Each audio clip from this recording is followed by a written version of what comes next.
Antes de mais nada, muito prazer, eu sou a Mai, sejam muito bem-vindos a mais um vídeo aqui no meu canal. E se você é novo por aqui, se inscreva no canal e deixe seu like, já que você nunca me viu antes. Já aproveita a chance para você estar plantando a sementinha do bem aqui no YouTube e se inscrevendo no meu canal, que é tipo rapidinho, e deixando seu like, que é combustível para esse canal. E antes de começar o caso, eu queria falar para vocês que o caso é extremamente sensível, onde iremos falar sobre estupro e também sobre tortura. Realmente é um caso muito pesado, e se você for sensível e pode gerar gatilhos, eu recomendo que você realmente não assista esse vídeo.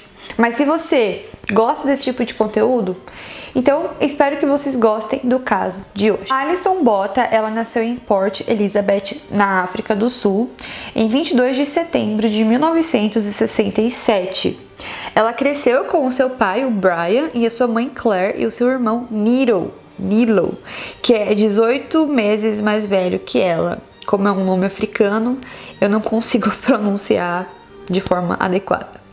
Os seus pais, eles se divorciaram quando ela tinha cerca de 10 anos, e depois disso, ela e o seu irmão foram morar com a sua mãe. Ela se matriculou em 1985 como monitora-chefe da The College High School for Girls em Port Elizabeth, e depois, posteriormente, Alison trabalhou como corretora de seguros e morava em um complexo tranquilo na cidade.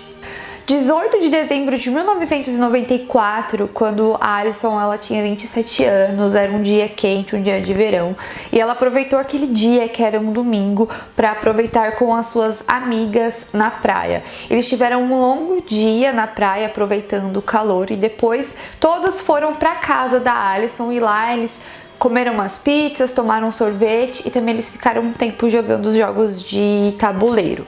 Naquela noite, ela prometeu levar uma das suas amigas para casa, e depois que elas se divertiram, a Alison foi levar aquela sua amiga embora, e quando ela voltou, era mais ou menos 1h da manhã, quando ela foi estacionar o seu carro na sua vaga do prédio, e ela viu que a sua vaga estava ocupada e que alguém tinha pegado o seu lugar. Então ela simplesmente pegou o carro e decidiu procurar uma vaga que fosse mais próximo, em outro lugar, mas que ela pudesse voltar tranquilamente a pé. A única vaga que ela encontrou para estacionar o seu carro era uma vaga embaixo de uma árvore, e aquela vaga não tinha iluminação por conta da árvore, ele tampava as luzes da rua, então ela não conseguia ver se tinha alguma coisa ao seu redor. O que ela não sabia é que ela de fato tinha uma pessoa que estava a observando. Quando ela estava dentro do carro, ela não tinha muito costume de trancar as coisas, e não era diferente com o seu carro. As portas do carro estavam abertas e ela foi retirar e pegar algumas coisas que estavam no banco de trás para ela poder sair. Porém, um homem com uma faca entrou do lado do passageiro e disse para ela que ela ficasse quieta e que ele queria o carro. Ele disse para ela que se ela tivesse qualquer tipo de reação, ele a mataria, e ele trocou de lugar com ela, ficando sob posse do lado do motorista, e ele ligou o carro, deu partida e saiu. Naquele momento, a Alison ela só olhou para sua casa, que estava de fundo, e ela não imaginava o que ia e o que estava por vir de acontecer na sua vida naquele momento. Já há algum tempo na estrada, eles começaram a conversar, e aquele homem, ele se apresentou para Alison como se ele se chamasse Clinton, e ele conversava com ela coisas assim muito aleatórias, perguntando coisas sobre a vida dela, perguntando se ela tinha namorado, que ela trabalhava, fazendo perguntas sobre a vida pessoal dela, e ela tentava ser bem tranquila em relação àquela situação que estava acontecendo. E ele disse para ela, para ficar tranquila, que ele apenas precisava se encontrar com uma pessoa durante o caminho. Poucos minutos depois, ele encontrou um homem, e esse homem entrou dentro do carro onde estava esse Clinton e a Alison. Quando esse homem entrou no carro, ele apresentou a Alison como uma amiga dele, e ele se apresentou para a Alison como o nome de Thanos. E quando a Alison viu aquele homem pela primeira vez, quando ela olhou para ele, foi a primeira vez na vida que ela sentiu que ela estava perto de algo que fosse pura maldade. Naquele momento, ela sentiu uma energia negativa, algo muito mal, quando aquele homem entrou dentro do carro, seu coração ficou apertado e ali ela entendeu que realmente alguma coisa muito ruim ia acontecer com ela. Sem contar que no trajeto ele começou a entrar numa rua, em ruas totalmente rurais, totalmente longe da cidade, e ela começou a ficar mais em pânico ainda, mas ela tentava se controlar por conta da conversa que ela tinha com o Clinton alguns minutos antes, do tipo que ele só queria o carro e que ia deixar com que ela ficasse bem. Então ela tentava manter a calma, mas mesmo assim, cada vez que ele andava mais com o carro, que ele ia para um lugar mais distante, ela sentia mais medo e ela conseguia sentir mais ainda que algo muito ruim fosse acontecer com ela. Eles pararam o carro nessa zona rural e quando eles pararam o carro, eles olharam para ela e eles falaram para ela que eles iam transar com ela, ela querendo ou não. Então a Alison, ela foi e falou ok, porque naquele momento ela estava sozinha com dois homens que eram bem maiores que ela, bem mais fortes do que ela, que disse que ia transar com ela querendo ou não, ou seja, iria estuprar ela. Então ela não tinha o que ela fazer a não ser ela falar que tudo bem. Eles estupraram ela e conforme eles estupraram ela, eles faziam perguntas assim muito escrotas, do tipo se ela estava gostando, o que ela estava achando. Inclusive eles até queriam obrigar ela a fingir que estava gostando daquela situação, de que ela estava sentindo algum tipo de coisa boa ali, sendo que na verdade ela estava sendo brutalmente estuprada. Assim que eles terminaram de estuprar ela, um dos homens tentou enforcar ela com uma chave de braço. Vou falar pra vocês que a partir de agora o conteúdo ele fica muito sensível, aonde eu irei detalhar coisas que eles fizeram com ela e a forma como ela ficou. Então, mais uma vez, se você for sensível a esse tipo de conteúdo, não assistam as próximas partes desse vídeo. A Alison implorou para que eles não a matassem. O homem então aumentou a pressão, o que fez com que ela desmaiasse. Enquanto ela estava desmaiada, eles pegaram uma faca e a Alison foi esfaqueada 35 vezes no abdômen. Ela retomou a consciência durante as facadas e ela chegou a ver o que eles estavam fazendo. Eles pensaram que ela estava morta, mas o Thanos percebeu uma reação motora com um reflexo involuntário no seu joelho. Então ele pegou a faca e começou a rasgar a garganta de Alison. E Thanos ele fez 17 rasgos no seu pescoço e foi cortando, ligando ponto a ponto para arrancar sua cabeça. Então sua cabeça foi quase totalmente separada do corpo. Ali ele tentou decapitar a Alison para ele ter absoluta certeza de que ele tinha a matado. De alguma forma, a Alison ainda estava viva o bastante para ver os dois homens claramente entrarem no carro e irem embora, deixando numa área rural, no meio da escuridão e longe da civilização. Assim que os homens saíram, a Alison ela estava com a consciência. Ela viu que ela estava sozinha no meio de uma área rural. Então, a única coisa que ela podia fazer era se rastejar o máximo possível até a estrada para que ela pudesse ter algum tipo de ajuda ou socorro, e assim ela fez. Mas quando ela começou a se rastejar, ela começou a sentir algo mole próximo à sua cintura e pernas. Ela tinha sido estripada, os seus órgãos estavam para fora. Para segurar seus órgãos próximos do abdômen, Alison usou uma camisa de denim, que eu não sei o que é esse objeto ou o que é isso, mas ela usou isso como sacola para mantê-los conectados ao corpo. Todas as 35 facadas erraram pontos vitais que poderiam matá-la, mas todo aquele momento de frenesi fez com que ela não sentisse dores do abdômen para cima. O seu canal de respiração tinha sido lacerado, mas ela tinha um cano ainda que conseguia ligar até aqui em cima, que eu não sei os termos das partes do corpo para falar, mas ela ainda tinha um cano que passava a respiração, que foi o que manteve ela viva naquele momento. Ela teve uma experiência extracorpórea e se viu de fora do seu corpo e recebeu uma escolha: morrer ou correr, o risco de tentar voltar para o seu corpo. De alguma forma, Alison retomou a consciência e, tentando se levantar, saiu andando pela estrada. Durante a caminhada, enquanto segurava seus órgãos, o rasgo do pescoço se soltaram e a sua cabeça também, ficando presa pelo terço da lateral, que mantém a cabeça conectada ao corpo. Nesse caso, para ela conseguir sobreviver, ela usou uma mão para sustentar a camisa com seus órgãos e a outra para sustentar a sua cabeça, para que ela não viesse cair e ela então morrer. Quando ela estava se rastejando na estrada, um carro passou e quando viu aquela cena de uma mulher andando toda caída, toda com os órgãos para fora, o carro ficou muito assustado e simplesmente acelerou, não dando nenhum tipo de ajuda para Alison.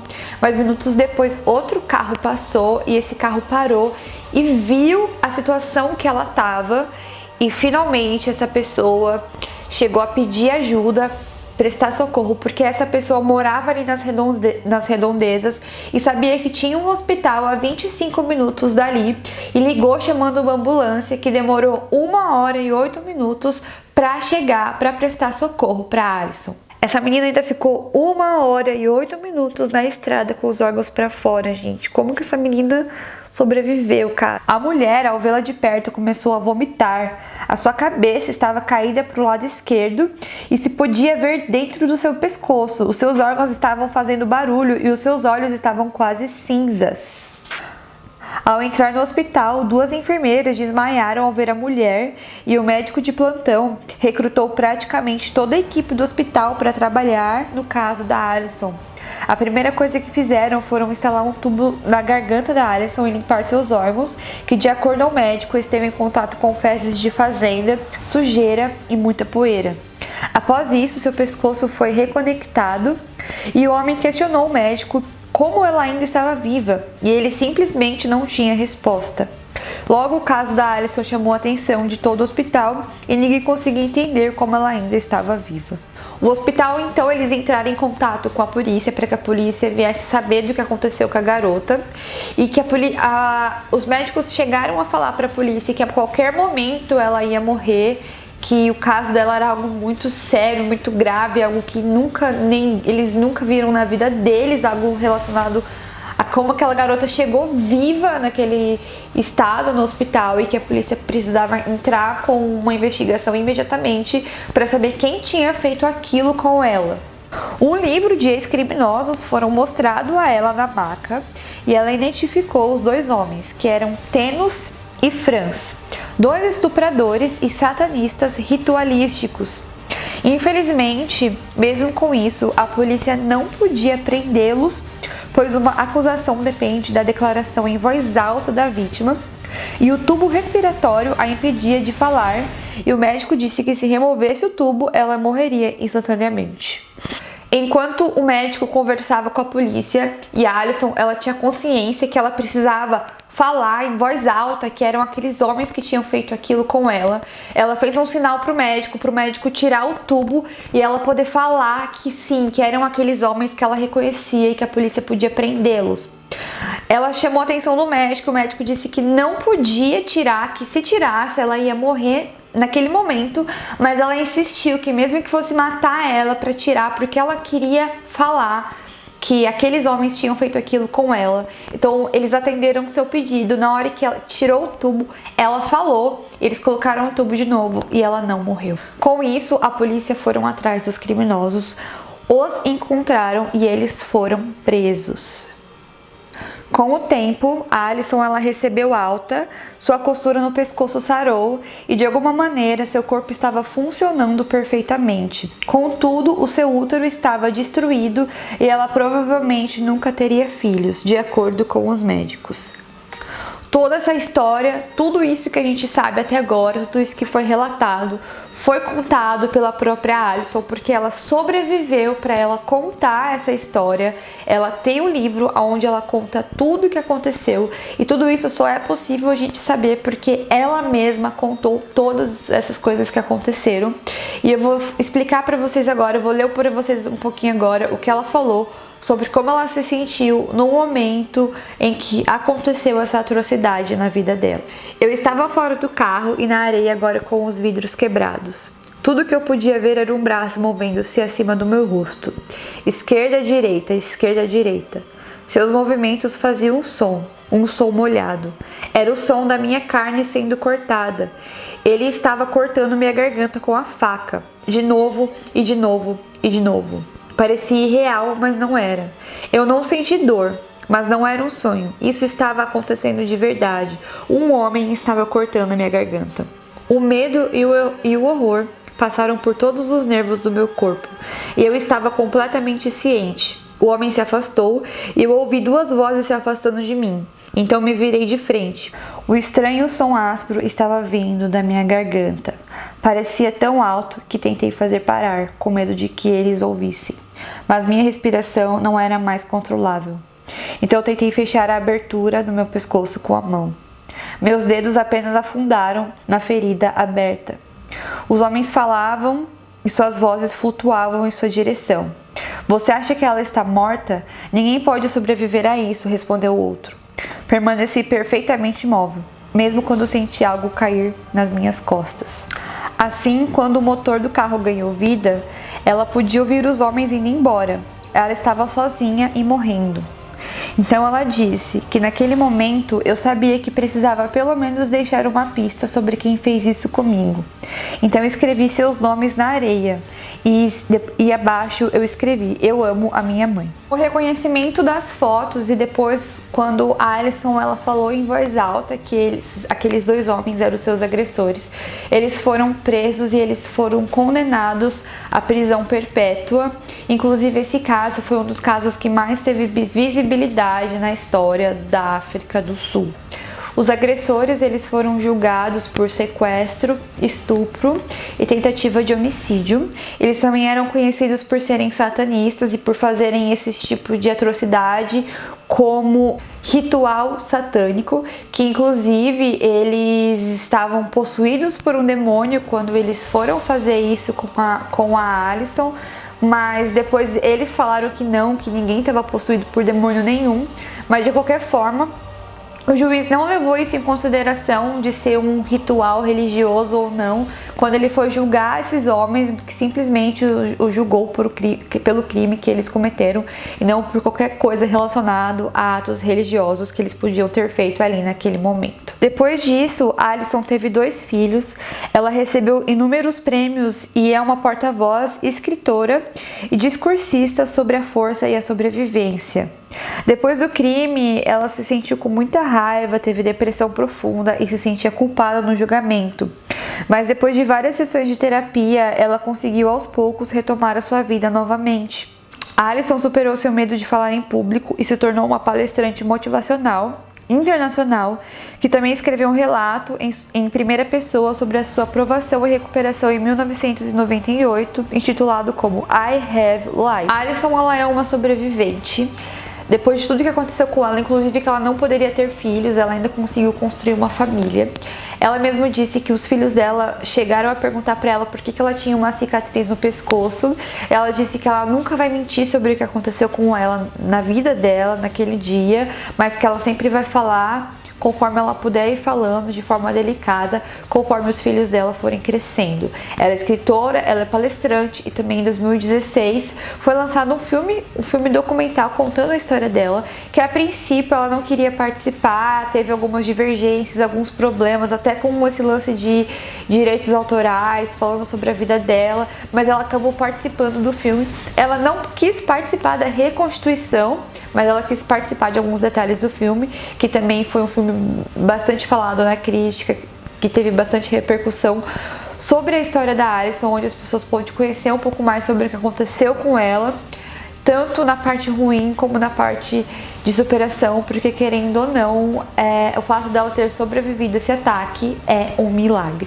Foi esse o caso de hoje, foi um caso que eu vi muitas pessoas falando e é um caso que a princípio eu achei muito pesado, mas depois ela sobreviveu para ela poder contar essa história e, mais importante, para ajudar e a motivar pessoas que passam por coisas assim muito difíceis e que, se ela passou por aquilo, outras pessoas podem superar também e tentar viver a sua vida normal, e que é importante você acreditar, ter fé que vai dar tudo certo. E é isso que ela fala e que ela prega hoje em dia nas suas palestras. Mas eu espero que você tenha gostado do caso de hoje. Se você gostou do vídeo, clique em gostei, se inscreva no canal, deixe aqui nos comentários se você já assistiu, se você já conhecia esse caso. E eu também vou deixar aqui para vocês todos os links de pesquisa na descrição do vídeo para vocês darem uma olhadinha também. E foi esse vídeo de hoje, um beijo para vocês e até o próximo vídeo. Tchau!